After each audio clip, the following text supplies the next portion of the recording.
जोड़ो जोड़ो भारत जोड़ो, जोड़ो जोड़ो भारत जोड़ो। स्पीकर सर, सबसे पहले मैं आपका धन्यवाद करना चाहता हूं कि आपने मुझे लोकसभा में रीइंस्टेट किया।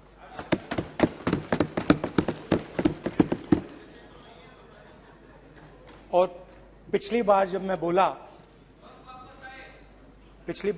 बोला तो शायद मैंने आपको थोड़ा कष्ट भी पहुंचाया, क्योंकि मैंने इतनी जोरों से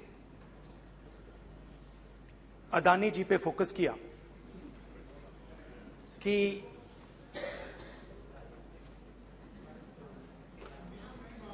सीनियर नेता हैं, शायद उनको थोड़ा कष्ट हुआ। तो वो जो उनको कष्ट हुआ, छोड़िए। हमेशा अडानी पे अभी भी कष्ट हो रहा है। वो जो कष्ट हुआ, अभी भी कष्ट हो रहा है। विषय पे आइए, विषय पे। अभी भी कष्ट हो रहा है, अभी भी कष्ट हो रहा है। ये देखिए, ये सारे नहीं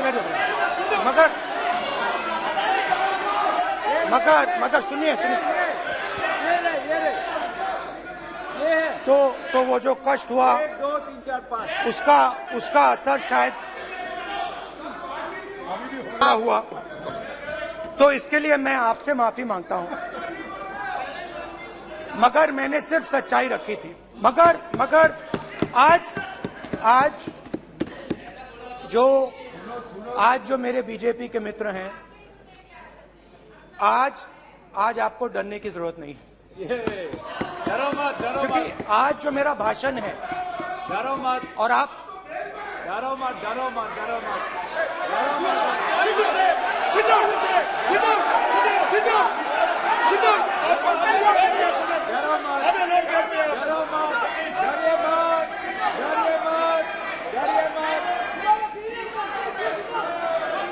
स्पीकर सर, अरे बैठे ब्रदर।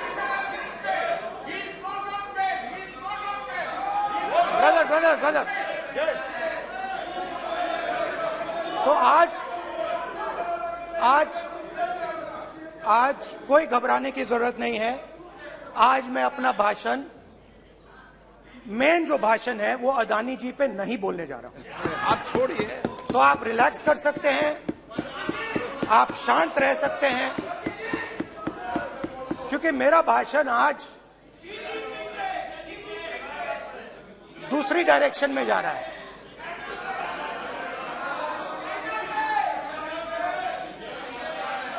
रूमी ने कहा था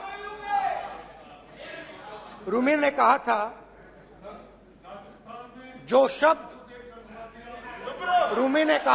शब्द दिल से आते हैं, वो शब्द दिल में जाते हैं। तो आज मैं दिमाग से नहीं बोलना चाह रहा हूं, मैं दिल से बोलना चाह रहा हूं।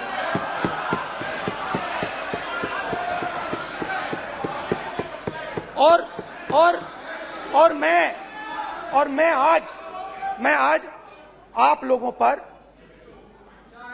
इतना आक्रमण नहीं करूंगा। मतलब एक दो गोले जरूर मारूंगा, मगर इतना नहीं मारूंगा। तो आप रिलैक्स कर सकते हैं। डरिए मत।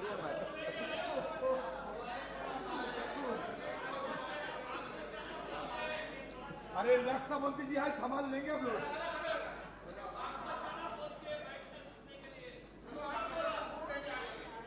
पिछले साल 130 दिन के लिए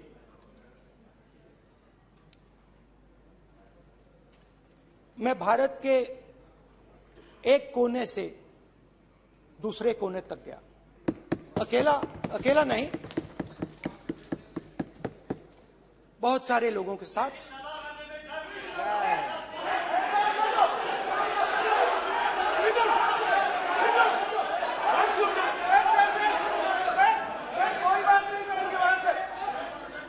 सर, ये हमारा टाइम खत्म करने का साजिश है इनका। प्रधानमंत्री बोलेंगे ऐसे ही होंगे सर। सारे समाज निकल गए सर, जबरदस्ती समुद्र अधीर अधीर अधीर समुद्र के तट से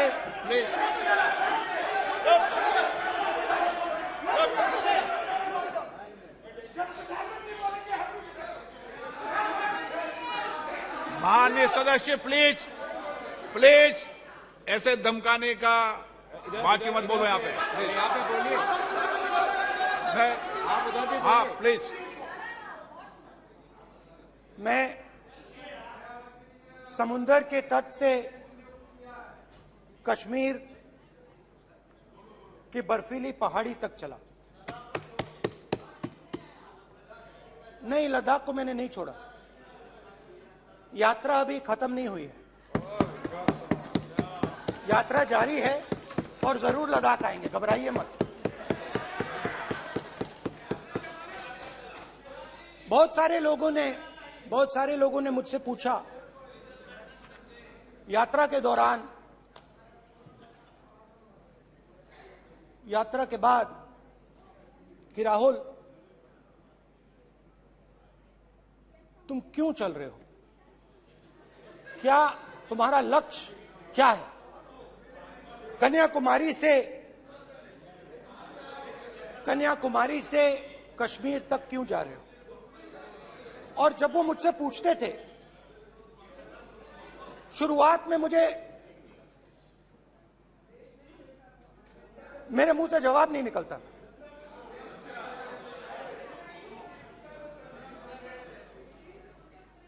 शायद मुझे ही नहीं मालूम था कि मैंने ये यात्रा क्यों शुरू की। जब मैं कन्याकुमारी से शुरू हुआ, मैं सोच रहा था मैं हिंदुस्तान को देखना चाहता हूं, समझना चाहता हूं, लोगों के बीच में जाना चाहता हूं, मगर गहराई से मुझे मालूम नहीं था।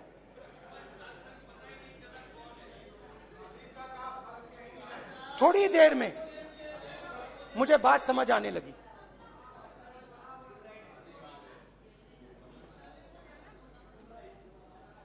जिस चीज से मुझे प्यार था, जिस चीज के लिए मैं मरने को तैयार हूं, जिस चीज के लिए मैं मोदी जी की जेलों में जाने को तैयार हूं, जिस चीज के लिए मैंने 10 साल हर रोज गाली खाई, उस चीज को मैं समझना चाहता था। ये है क्या जिसने मेरे दिल को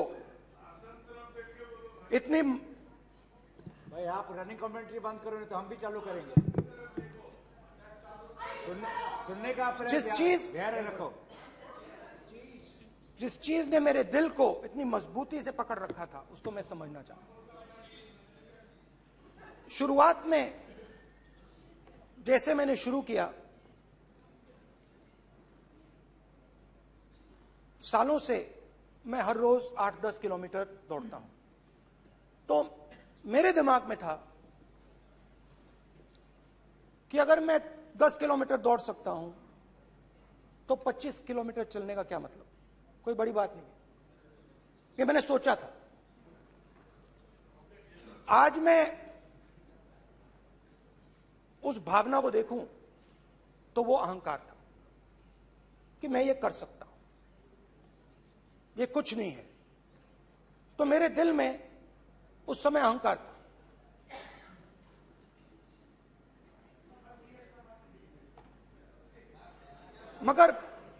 मगर भारत अहंकार को एकदम मिटा देता है, 1 सेकंड में मिटा देता है। तो हुआ क्या, 2-3 दिन में मेरे घुटने में दर्द शुरू हो गया। पुरानी इंजरी थी और जबरदस्त दर्द। हर रोज मैं उठूं और मेरे घुटने में दर्द, हर कदम में दर्द। तो पहले 2-3 दिनों में जो अहंकार था, जो मतलब भेड़िया जो निकला था, वो चींटी बन गई एकदम।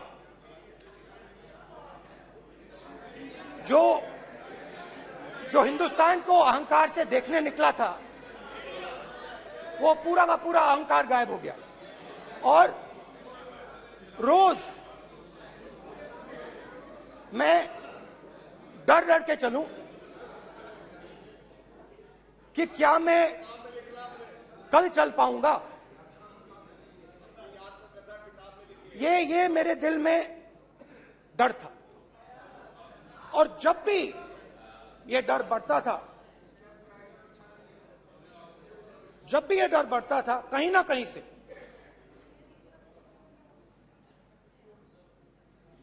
कोई ना कोई शक्ति मेरी मदद कर देती। एक दिन मैं सह नहीं पा रहा था, एक छोटी सी लड़की आती है, मुझे चिट्ठी दे देती। मैंने चिट्ठी खोली, 8 साल की थी, उसमें लिखा था, Rahul, I am walking with you, don't worry. उसने मेरे पैर में चोट देखी और उसने अपनी शक्ति मुझे दे दी। सिर्फ उसने नहीं, लाखों लोग ने। और शुरुआत में जब मैं चल रहा था, कोई किसान आता था, मैं एकदम पहले उसको अपनी बात बताता था कि आपको ये करना चाहिए, आपको इस प्रकार से काम करना चाहिए। मगर इतने लोग आए, हजारों लोग आए, कि थोड़ी देर में मैं बोल नहीं पाया। जो मेरे दिल में बोलने का डिजायर था, वो बंद हो गया। बोल ही नहीं पाया, क्योंकि इतने लोगों से बोलना था। और एक सन्नाटा सा छा गया, भीड़ की आवाज थी, भारत जोड़ो, भारत जोड़ो, भारत जोड़ो। और जो मेरे से बात करता था, उसकी आवाज में सुनता गया।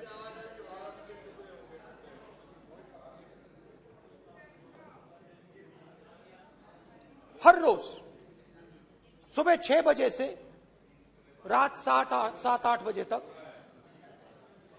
आम आदमी, गरीब, अमीर, बिजनेसमैन, किसान, मजदूर, सबकी आवाज।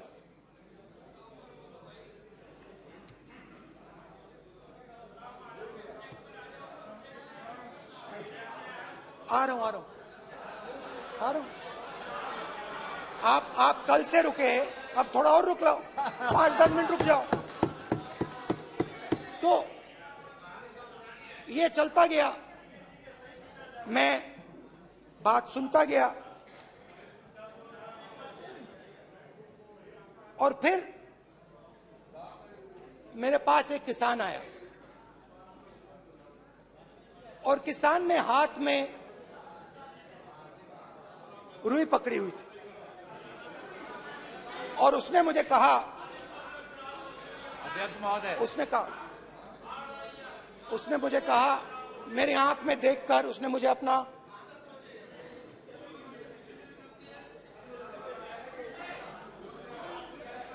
वो रुई का बंडल दिया, और उसने कहा, राहुल जी,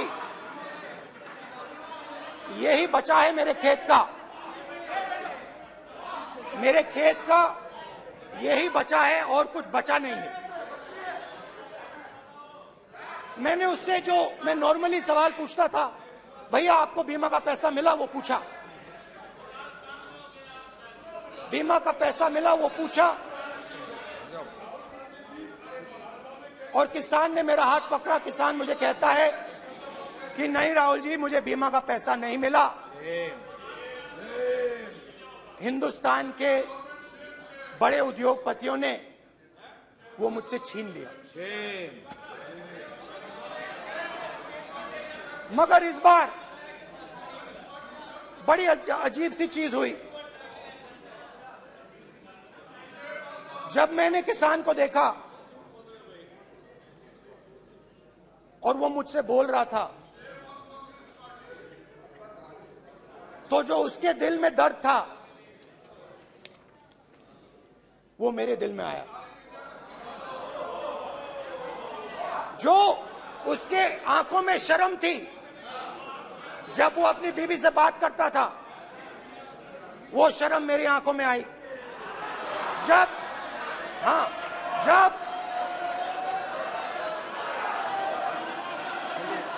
जब उसकी जो भूख थी वो मुझे समझ आई। और उसके बाद यात्रा बिल्कुल बदल गई।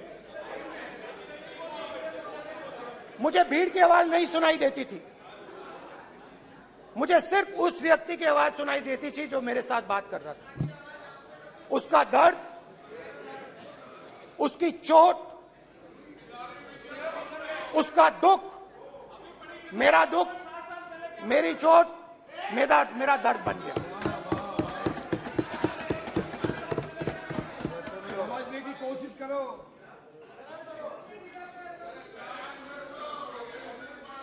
भाइयों और बहनों, लोग कहते हैं कि ये देश है,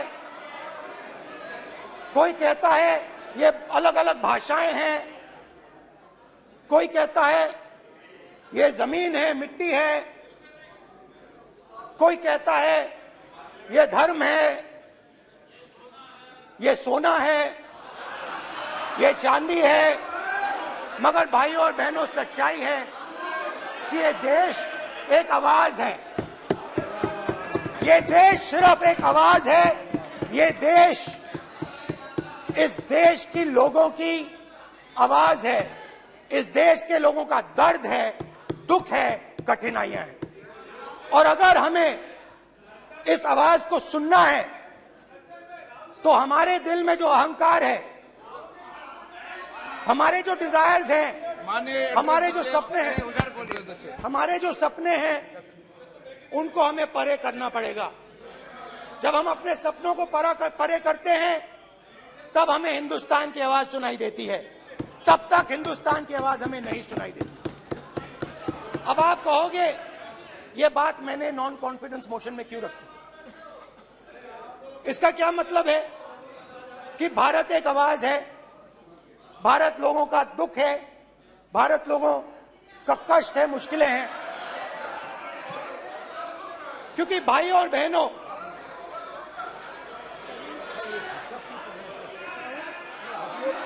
अध्यक्ष महोदय, अब पूरा सूद समेत जवाब तुमको मिलेगा। पूरा सूद समेत जवाब देंगे सर। फिर आप हमें मत रोकेगा सर। अध्यक्ष महोदय, फिर आप हमें मत रोकेगा सर। आप हमें मत रोकेगा। फिर आप हमें मत रोकेगा। आप हमें मत रोकेगा। फिर आप हमको मत रोकेगा सर। हम सब देख रहे हैं, सब सुन रहे हैं, आप हमको फिर मत रोकेगा सर। तो स्पीकर सर, भारत एक आवाज है। भारत इस देश के सब लोगों की आवाज है। और अगर हम उस आवाज को सुनना चाहते हैं, हमें अहंकार को, नफरत को मिटाना पड़ेगा। स्पीकर सर, कुछ ही दिन पहले मैं मणिपुर गया। हमारे प्रधानमंत्री नहीं गए, आज तक नहीं गए, क्योंकि उनके लिए मणिपुर हिंदुस्तान नहीं है।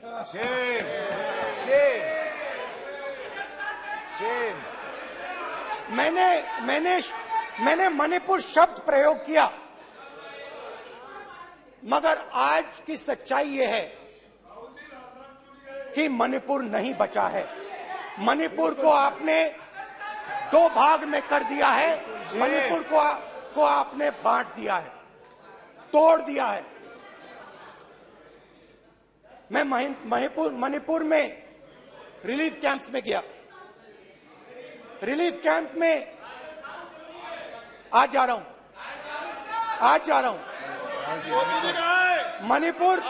मणिपुर में रिलीफ कैंप में मैंने महिलाओं से बात की। ठीक है सर, अब आप मत रोकेगा। It's not fair. आप हमको मत रोकेगा। You tolerate this all this. Sir, Don't allow this. पूरा टाइम No, देखेंगे। sit down. पूरा टाइम देखेंगे। Yeah. Why all this hooligan? कल देखेंगे।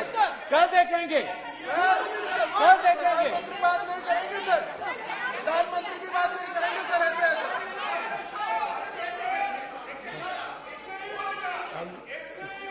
सूद समय मैं जवाब मणिपुर मिलेगा। गया और मणिपुर के कैंप्स में मैंने महिलाओं से बात की, बच्चों से बात की, जो हमारे प्रधानमंत्री जी ने आज तक नहीं किया। एक महिला मुझे कहती है, मैंने उनसे पूछा, बहन क्या हुआ आपके साथ? What's this? सर ऐसा होगा सर, एक एक मंत्री बोल रहे हैं। कल आप बोले एक एक मंत्री खड़े होके बोल रहे हैं। एक एक मंत्री खड़े होके ऐसे कर रहे हैं। एक एक मंत्री खड़े होंगे तो पूरे सांसद खड़े होंगे यहाँ पे, पूरे सांसद खड़े होंगे यहाँ पे। बैठे नहीं है, चुपचाप करिए। पूरे सब खड़े होंगे, पूरे सब खड़े होंगे। कल कांग्रेस पार्टी ने पूरा देश खड़ा होगा आपके खिलाफ। तो पूरा देश कल आपके खिलाफ खड़ा होगा। मैं बहुत सारी महिलाओं से बात किया, मगर मैं आपको दो उदाहरण देना चाहता हूं। एक महिला मुझे कहती है, मैंने कहा क्या हुआ तुम्हारे साथ? कहती है, मेरा छोटा सा बेटा, महिला का सम्मान करें प्लीज। ये सम्मान एक ही बच्चा था मेरा, कोई शर्म कर लो गल मारी। एक ही बच्चा था मेरा, मेरे सामने, मेरे आंखों के सामने उसको गोली मारी है। मैं पूरी रात, आप सोचिए, आप अपने बेटे के बारे में, बेटों के बारे में सोचिए, मैं पूरी रात उसकी लाश के साथ लेटी रही। झूठ नहीं, झूठ आप बोलते हो, झूठ मैं नहीं बोलता हूं। मैं पूरी रात उसकी लाश के साथ लेटी रही और फिर मुझे डर लगा, मैंने अपना घर छोड़ दिया, जो भी मेरे पास था वो मैंने छोड़ दिया। मैंने उनसे पूछा, कुछ तो लाई होगी? कहती है, नहीं, सिर्फ मेरे जो कपड़े हैं ये मेरे पास हैं। और फिर इधर उधर ढूंढती है और एक फोटो निकालती है और मुझे कहती है, यही मेरे पास अब बची है।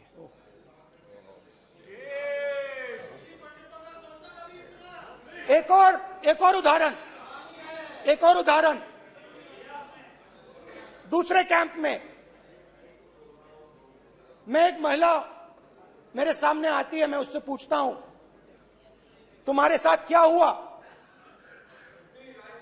क्या हुआ तुम्हारे साथ? और जैसे ही मैंने ये सवाल पूछा,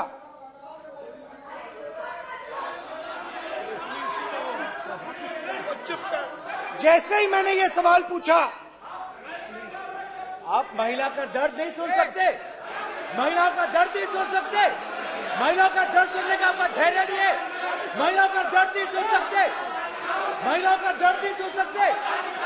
जैसे ही मैंने उससे ये सवाल पूछा, बैठो। जैसे सर, प्लीज सर,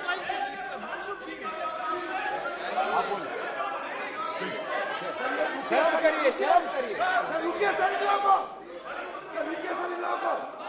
जैसे ही मैंने उससे सवाल पूछा, तुम्हारे साथ क्या हुआ, शर्म नहीं है तेरे को?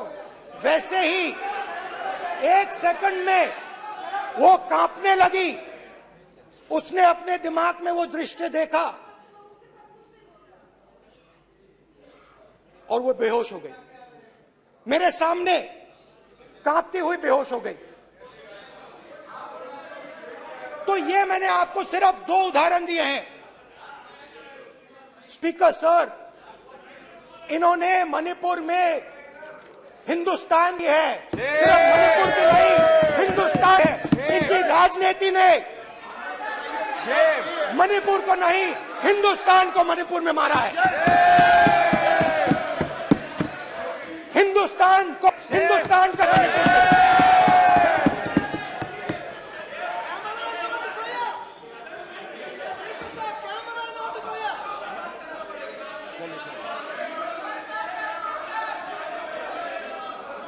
अरे 2 भाग के हैं, शराब करिए जी।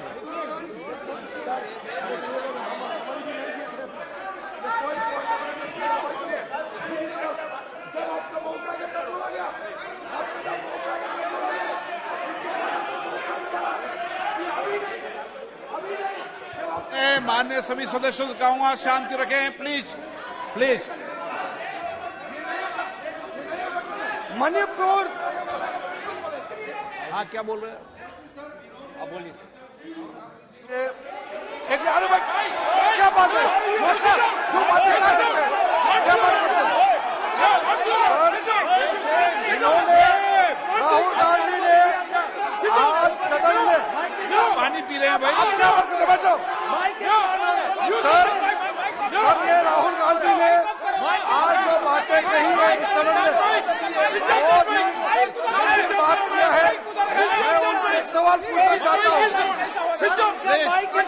7 दशक तक हजारों लोगों को नॉर्थ ईस्ट में किए हुए हैं, इसका जिम्मेदार कांग्रेस पार्टी है। राहुल गांधी को माफी मांगना चाहिए। राहुल गांधी का कांग्रेस पार्टी 7 साल से ज्यादा इस देश को शासन किया है। नॉर्थ ईस्ट को इन्होंने किया है। आज नॉर्थ ईस्ट में जितना मिलिटेंसी है ये कांग्रेस पार्टी ने पैदा किया है। क्या बात करते हैं? क्या बात करते हैं? आज नॉर्थ ईस्ट में सारा मिलिटेंट ग्रुप है, सारा कांग्रेस पार्टी की वजह से चला हुआ है।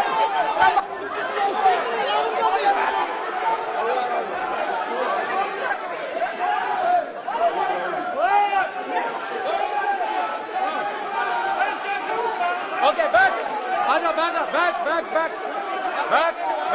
बैक हेमंत, सबको पीछे ले आओ। Back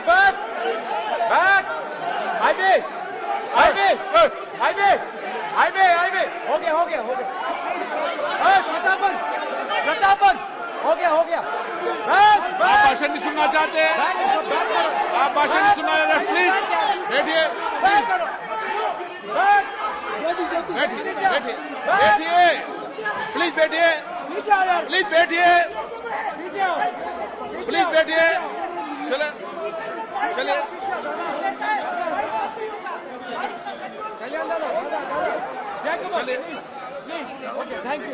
thank you.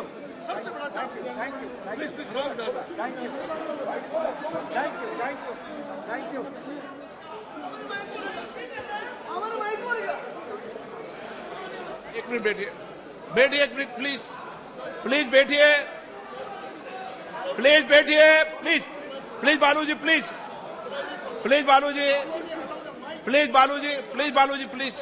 एक मिनट प्लीज बैठिए। माननीय सदस्यगण, ऐसे नहीं सकते। जिस तरीके का व्यवहार आप टेबल पर आकर कर रहे हैं, इस तरीके से सदन नहीं चलेगा। ये तरीका ठीक नहीं है। जब मैंने किसी को कहा है तो कहा है, ऐसे सदन नहीं चलेगा। आप सदन नहीं चलाना चाहते अलग बात है, अब अपनी बात कहिए। गलत तरीका ये, नो, ऐसे सदन चलने वाला नहीं है। जो माननीय सदस्य टेबल पर आए हैं उनके खिलाफ कार्रवाई होगी। प्लीज बैठिए, आप भी बैठिए। माननीय मंत्री जी, प्लीज बैठिए। भारत सदन है, माता, प्लीज बैठिए।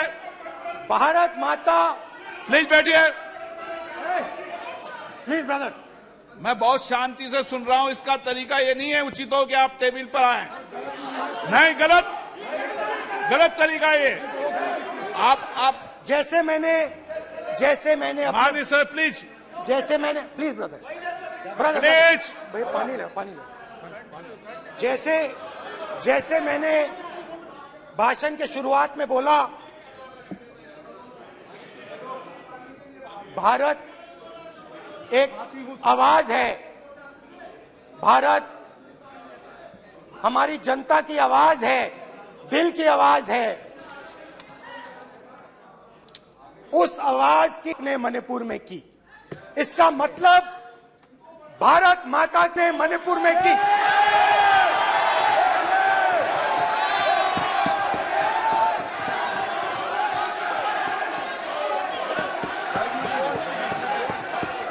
भारत माता को आपने मणिपुर के लोगों के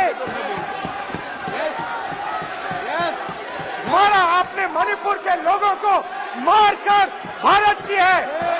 आप देशभक्त नहीं हो, आप देश प्रेमी नहीं हो, आप मणिपुर में की। प्लीज एक मिनट प्लीज बैठिए। प्लीज बैठिए। अब सवाल आप उठता है, बैठना चाहते नहीं बैठना चाहते?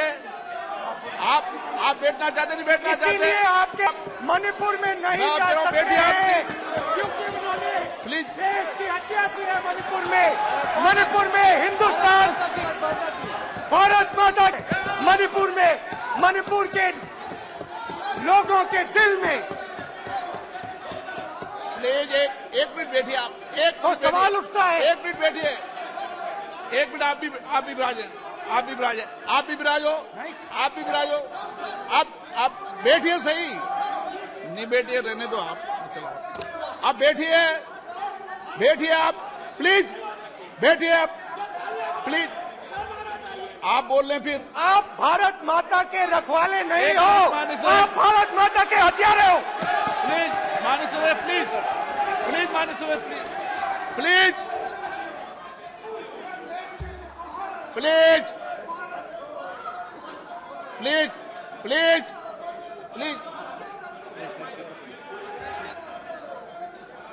देखिए माननीय सदस्यगण, प्लीज माननीय सदस्यगण, भारत मां हमारी मां है। हमें सदन में बोलते समय संयम बरतना चाहिए। मेरा अपनी मां की हत्या की बात कर रहा हूं। मैं मणिपुर में अपनी मां की हत्या की बात कर रहा हूं। मैं आदर से बोल रहा हूं। आपने मेरी मां की हत्या की मणिपुर में। एक मेरी मां यहां बैठी है, दूसरी मां को आपने मणिपुर में मारा है।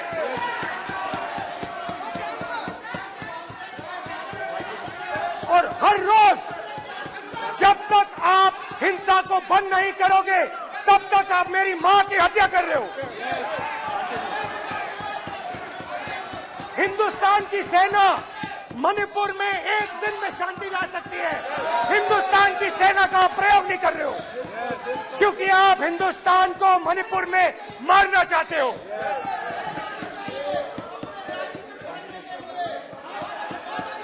तो अगर नरेंद्र मोदी जी हिंदुस्तान की आवाज नहीं सुनते हैं, अगर हिंदुस्तान के दिल की आवाज नहीं सुनते हैं, तो किसकी आवाज सुनते हैं? दो लोगों की आवाज सुनते हैं। इसकी आवाज सुनते हैं।